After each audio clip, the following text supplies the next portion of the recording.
네, 안녕하세요. 말씀드렸듯이 트럼프는 베이징에 가지 않고 이번 경주 에이펙 정상회의에서 오케이 묵장의 결투를 시진핑과 벌이게 됩니다. 메시지는 한반도에서 손떼, 결국 그게 무언의 메시지가 되겠죠.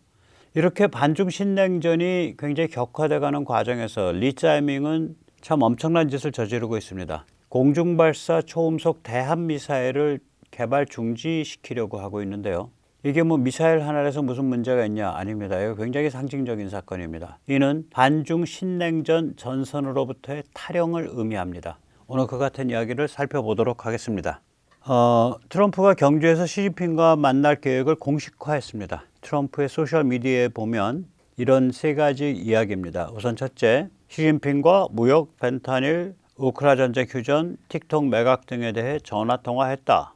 한국 에이펙 정상회의에서 만나기로 했다.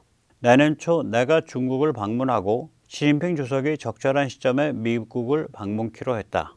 공식화한 거죠, 이제. 네.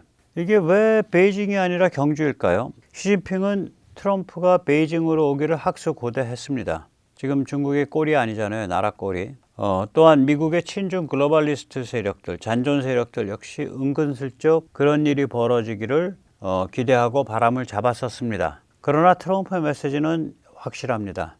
시진핑, 당신은 아직 내가 방중에서 만나줄 군번이 아니야. 한근이 은근 중요한 곳이잖아. 요즘 당신은 한국에서 잘 나간다며 리짜이밍 내세워서. 그래, 한국에서 보자고. 결국 그 메시지예요. 네, 이게 심각한 메시지요. 이게 이제 우크라 전쟁과 굉장히 비슷해요. 우크라 전쟁이 이런 문제거든요. 푸틴은 휴전을 할 처지가 못 되고, 예. 그러니까 우크라이나는 러시아한테 러시아가 원하는 것을 줄 수 없어요. 영토 다 내놓고 나라 다 망하는 건데.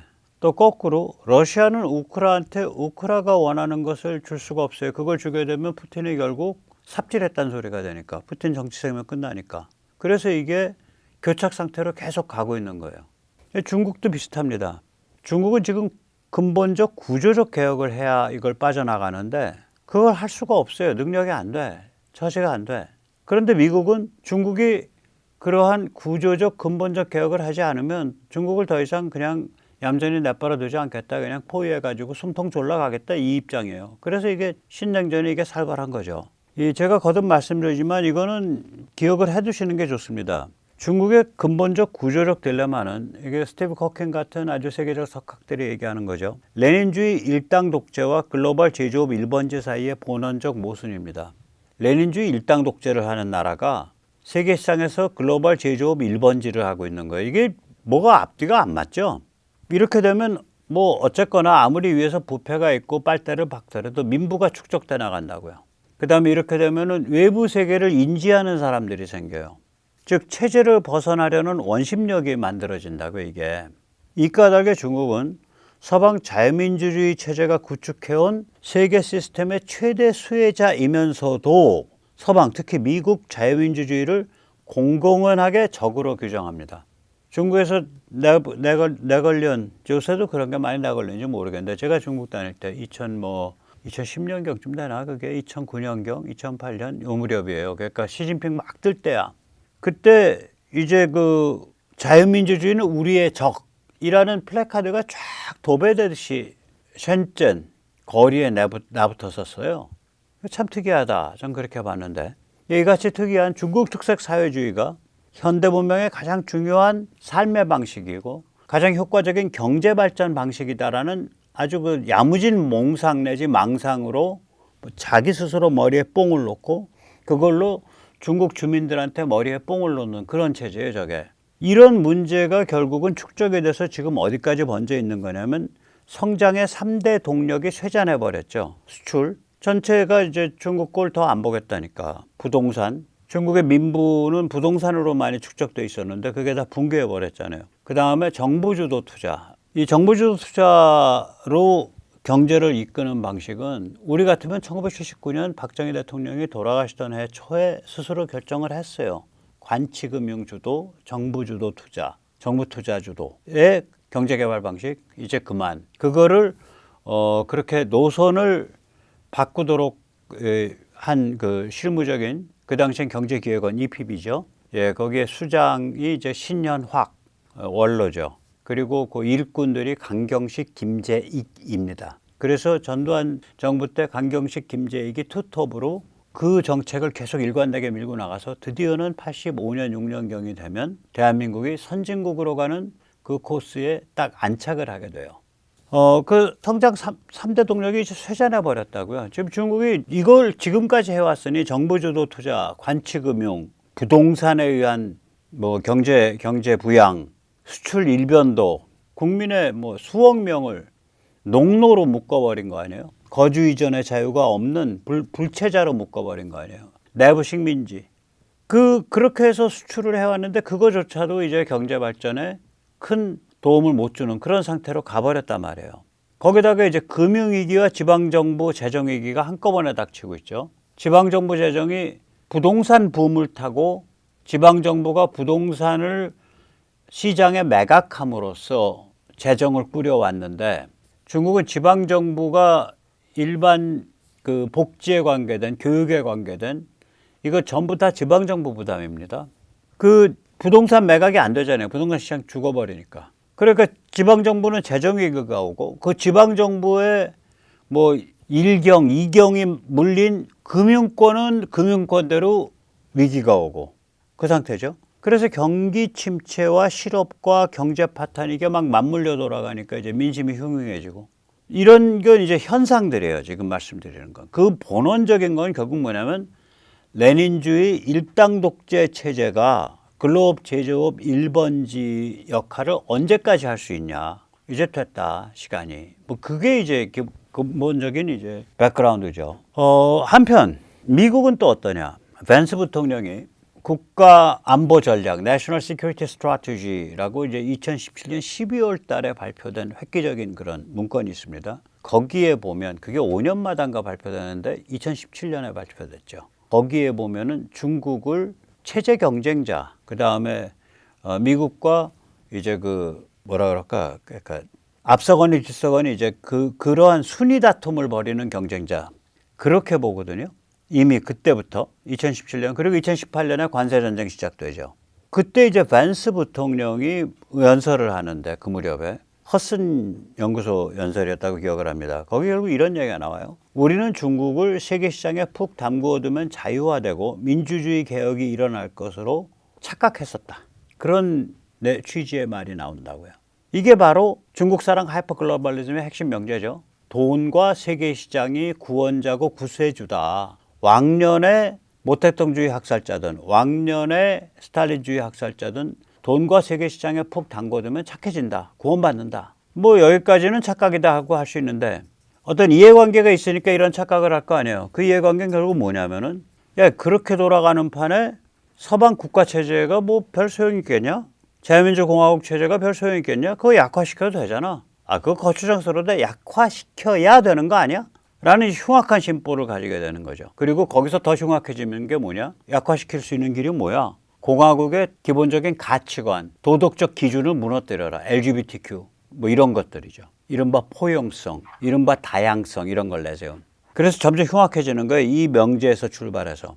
자, 이런 상태에서 이제 중국과 미국 사이에 무슨 일이 벌어진 거냐. 중국이 세계 질서 자체를 전복하려 시도를 이제 노골적으로 했단 말이에요. 등소평이 칼빛을 감추고 뭐 힘을 길러라. 칼빛을 내놓고 잡아먹겠다고 덤빈 거죠. 2010년대부터 벌어진 일입니다. 그런데 미국에서는 이 시기에 매우 중요한 두 가지의 변화가 일어납니다. 중국은 이렇게 날뛰기 시작하는데 미국은 미국대로 두 가지 변화가 일어나요. 우선 첫째는 뭐냐면 미국이 세계 최대의 석유 생산국, 세계 굉장히 중요한 천연가스 수출국이 되어가기 시작해요. 2010년대 중반부터 후반부터 트럼프 일기 때. 그리고 또한 4차 산업혁명, 즉 융복한 혁명, The Convergence Evolution 이게 가속화되죠. 뭐 이런 것들이 중심이 돼가지고 전체가 다 네트워크를 엮이고 서로 상호작용을 하고 그러니까 문명의 어떤 특이점을 통과하는 거거든요. 우리가 역사 시대와 선사 시대를 구별하는 게 뭐냐면 문자라는 미디어의 발명입니다. 그래서 수메르의 문자가 등장한 약 6,000년 전을 역사 시대의 시작으로 보는 거예요. 그런데 이게 문자보다 훨씬 더 파워풀한 전 세계 사람들을 어떤 멀티미디어 실시간 통신 네트워크로 엮어버리니까 굉장히 파워풀한 수단이에요. 그럼 이거는 역사 시대와 초역사 시대의 구별이 되잖아. 말하자면. 그러니까 이게 문명의 특이점을 통과하는 거죠. 이 문명 특이점 통과 과정을 누가 선도 주도하고 있냐 이거예요. 미국이 하고 있다고요. 이게 이제 현상이 드러나기 시작을 한다고. 그러니까 이런 상황에서 중국이 미국이 주도하는 서방이 주도해온 그 세계 질서를 뒤집어 엎겠다고 날뛰기 시작했다는 건 죽으려 환장해서 날뛰는 거죠. 그게 된 거예요. 그래서 여기까지 온 거예요, 결국은. 근데 지금도 버르장머리를 고치고 있지 않으니까 갈 때까지 가는 거죠, 뭐. 고칠 수도 없고. 이 트럼프가 시진핑한테 보내는 메시지는 그거예요. 한반도에서 손 떼. 경주에서 만나자는 게 그 뜻이 되는 거예요. 이 한반도는 반중 신냉전의 유일한 승부처인 건 아니지만 가장 중요한 승부처 중 하나인 것은 확실합니다. 게다가 제가 한국이라고 안 하고 한반도라 그랬잖아요. 북한 자유화는 반중 신냉전의 기적과 같은 최대 목표예요. 반중 신냉전의 최대 목표, 중국 공산당 해체, 중국 분할 아닙니다. 그렇게 될지 안 될지도 모르고 그렇게 되는 과정이 과연 그게 그 뭐 인류가 다 멸망할 정도의 어떤 사단 없이 벌어진다라는 보장도 없고요. 그러나 중국이 앞으로도 꼼짝도 못하고 숨도 못 쉬는 상황이 언제 뭐를 계기로 해서 올 거냐. 북한 자유화되면 와요.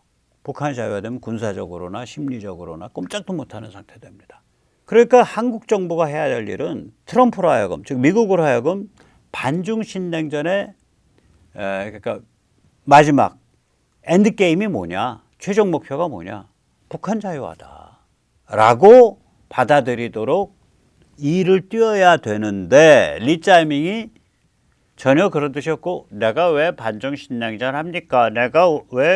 우리가 왜 반중 신냉전에 총알바지 합니까? 하고 튀어나가 버린 거예요, 이번에.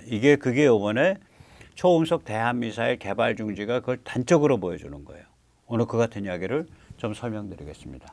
먼저 세뇌탈출 자유구독료 부탁 말씀 좀 올립니다. 아시다시피 세뇌탈출은 광고가 잘 붙지 않습니다. 붙더라도 천천히 붙는 경향이 있습니다. 도와주시면 보다 좋은 컨텐츠로 찾아뵙는데 커다란 힘이 되겠습니다. 감사합니다. 이게 이제 공중발사 초음속 대한미사일인데 이게 개발이 전면 취소 위기에 지금 처했어요. 원래는 이제 KF-21에서 운영하려고 개발이 진행돼 왔죠. 리짜이밍 정부가 지금 전면 백지화를 진행 중입니다. 저는 이제 공대표라는 용어를 쓰는데 이건 제가 만든 용어는 아니고 번역어인데 우리 사회에서 별로 안 썼어요. Air to Surface라는 용어 많이 씁니다. 영어 문건에서는. 이건 뭐냐면 공중에서 해상이든 지상이든 지구 표면이잖아. 그래서 surface라 그래요. 해상 지상의 이동 고정 표적을 때릴 때 Air to Surface라 그럽니다. 공대표 초음속 미사일로 이게 가는 거예요. 대한미사일이라고 개발은 처음에 되지만 최첨단 추진 방식입니다. 고체연료 램젯이거든요. 아마 공대표 미사일로는 세계 최초일 거예요. 공대공이 고체연료 램젯이 미티어 하나뿐이잖아. 그럼 공대표가 있나? 없습니다. 없어요. 고체연료 램젯이. 제가 알기로 미국서 없어요. 일단 미국서 없으면 없는 거지. 유럽이 없고. 그거 없는 거죠. 아시다시피 이 램젯을 쓰게 되면 로켓 방식보다 사거리가 엄청 길어지죠. 왜 그러면 로켓 방식은 산화제, 즉 산소 같은 거를 같이 가져가지만 램젯 방식은 산화제가 없고 그 공간이 연료가 들어차거든요. 그러니까 사거리가 길어진다고, 같은 연료면. 그런데 이거가 이제 키다에서 이거 백지화 시키면서 내세우는 명분 중에 하나가 뭐냐. 레이더 사냥, 이걸 이제 SEAD, Suppression of Enemy Air Defense, 그러니까 적 방공망 억제, 혹은 DEAD, Destruction of Enemy Air Defense, 적 방공망 파괴. 우리말로 그냥 쉽게 하면 레이더 사냥이에요. 레이더 사냥 기능이 없다라고 하는 게 이제 키다가 내세우는 명분이에요. 리짜이밍의 키다가. 근데 이 기능을 정말 추구한다면 이 기능 추구한다고 입도 뻥끗하면 안 돼. 왜냐? 이 기능은 미국도 기겁하고 입을 뻥끗하면 미국도 일단 뭐라고 입장을 내놔야 돼. 그 정도로 무서운 기능이에요, 이게. 중국은 펄쩍펄쩍 뛰고요. 그러니까 국방과학연구소나 국방부나 그 핵심 브레인들이 이 기능을 염두에 두고 있지만 입을 뻥끗하지 않고 대함이에요. 대함미사일이에요. 이렇게 얘기하는 거거든요. 근데 너희 왜 입 뻥끗 안 하냐? 너희 입 뻥끗 안 했으니까 개발 못해 임마 라는 게 지금 리짜이밍의 키다가 하는 얘기라고. 그러니까 야, 정말 웃기는 자들이라니까. 웃기는 자들이에요. 이거는 염두에 두고 있을수록 입을 뻥끗하면 안 돼요. 너무 무서운. 아니 이번에 이란이 왜 망가졌어요? 이스라엘이 이란에 레이더를 다 사냥해 버렸잖아 먼저. 그러니까 그냥 두들겨 맞는 샌드백이 된 거 아니에요. 이게 무서운 기능이거든요. 레이더 사냥 기능이. 그걸 전 세계에서 최초로 고체연료 램젯 방식으로 한다. Solid Fuel 램젯이니까 SFRJ가 되겠죠. 그 세계 최초거든. 사거리 길거든. 그러면 이게 중국에 가만히 있겠냐고. 이거 이 명분 보면서 야, 얘들 진짜 골 때리는 애들이구나. 키다. 좀 이상한 사람들이에요. 예. 한국은 이미 지상발사 초음속 대한미사일은 자체 개발해서 갖고 있습니다. 사거리 약 500km로 알려져 있죠. 300캐리로 알려져 있거든요.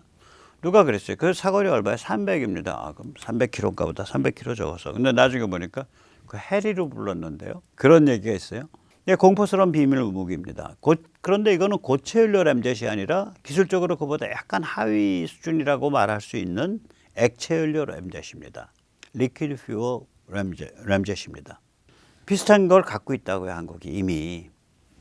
그래서 이 미사일은요, 공중발사 초음속 대한미사일이에요.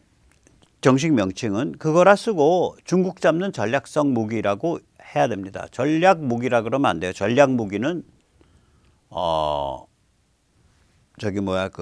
핵무기를 뜻하고요. 전략성이 높은 무기. 예. 그렇게 말씀드리는 게 맞고요. 왜냐면 대한미사일이 대함으로 안 끝나거든요.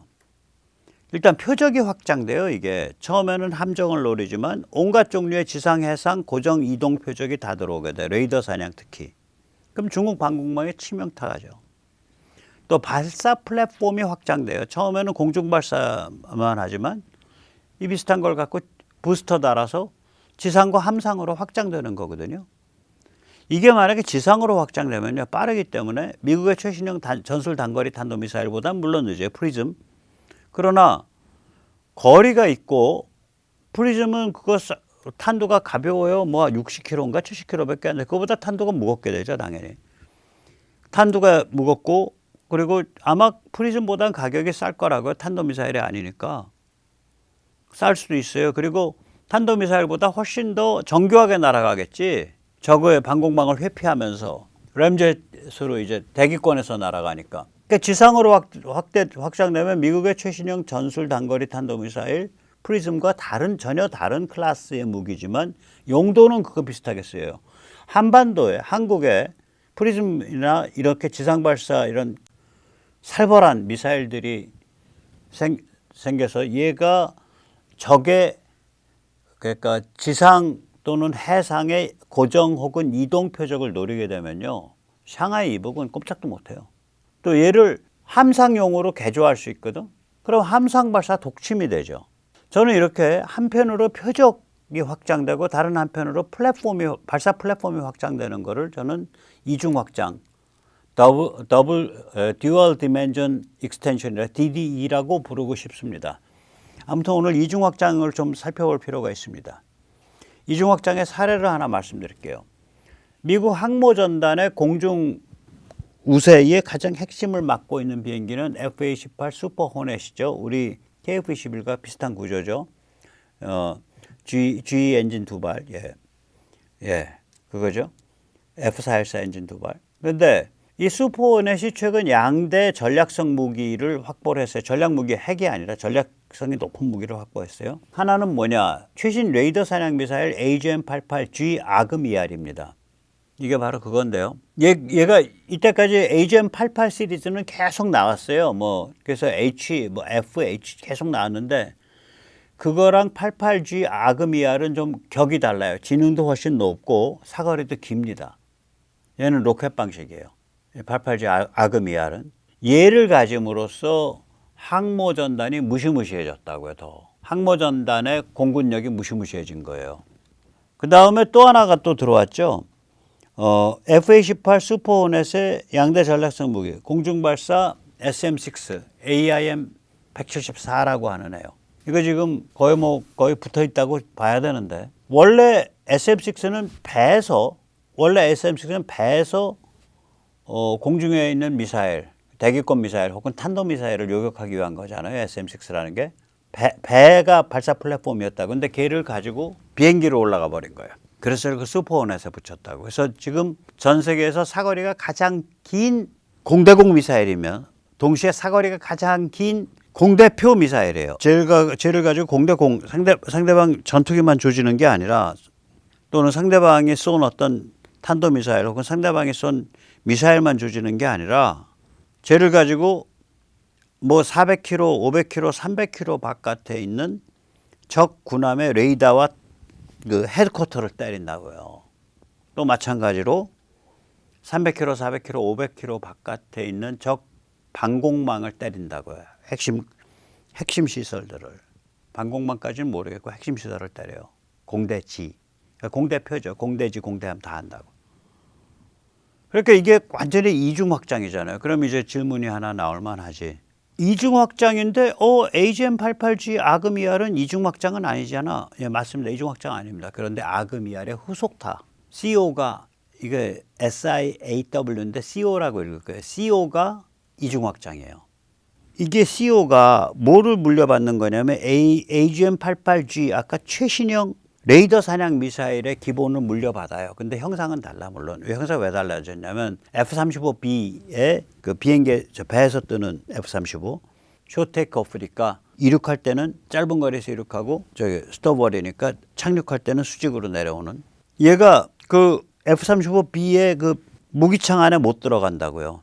AGM-88G가. 그래서 CO는 그거를 바꿔가지고 그 안에 들어갈 수 있게. 근데 그 안에 들어가는데 AGM-88G랑 뭐가 다르냐?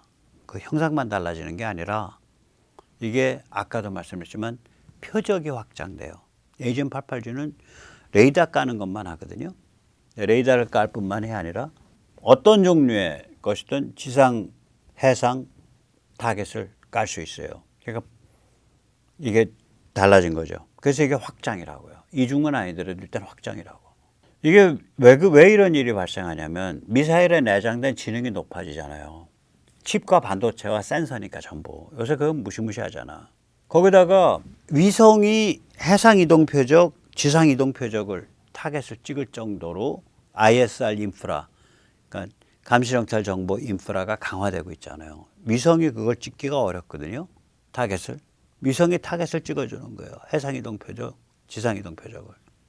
그렇게 되니까 그런 네트워크와 ISR이 발달하고 미사일 안에 내장시킬 수 있는 지능이 높아지니까 미사일을 플랫폼도 바꾸고 쉽게 변주시키고 비행기에서도 쏘고 배에서도 쏘고 지상에서도 쏘고 미사일이 노린 목표물도 뭐 레이더도 될 수 있고 그게 뭐가 됐든 간에 해상에서 움직이는 것도 될 수 있고 또 지상에서 움직이는 것도 될 수 있고 이렇게 되는 거예요. 그러니까 발사 플랫폼 변주되고 타겟 변주되는 거예요. 아까 말한 SM-6 그 원래는 함상에서 발사되는 대공 미사일, 대탄도탄 미사일인데 이거를 발사 플랫폼 변주해서 지상 발사, 공중 발사 다 하거든 지금. 그 다음에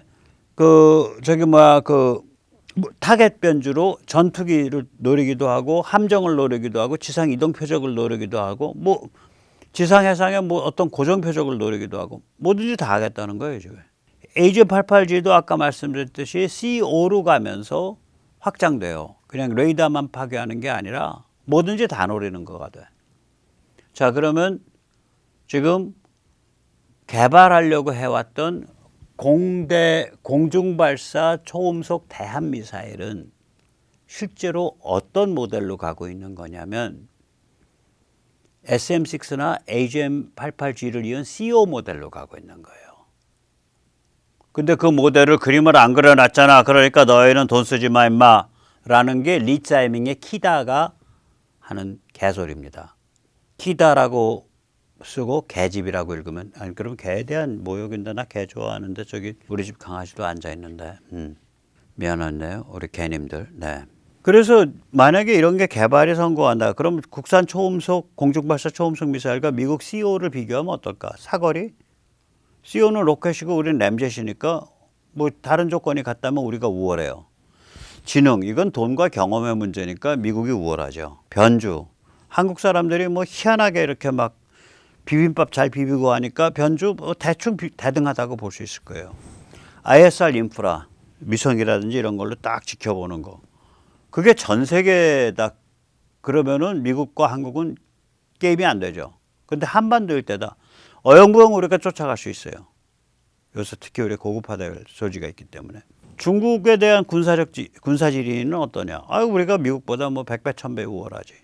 그러니까 주한미군 들어와 있죠. 그런데 주한미군이 중국과의 긴장 수위를 조절하기 위해서 뭐 F-35도 안 갖다나, 아까 말씀드린 프리즘도 안 갖다나, 그 다음에 장거리 극초음속 미사일 LRHW도 안 갖다나. 그러니까 그 다음에 뭐 우리 저거에 해당하는 거요.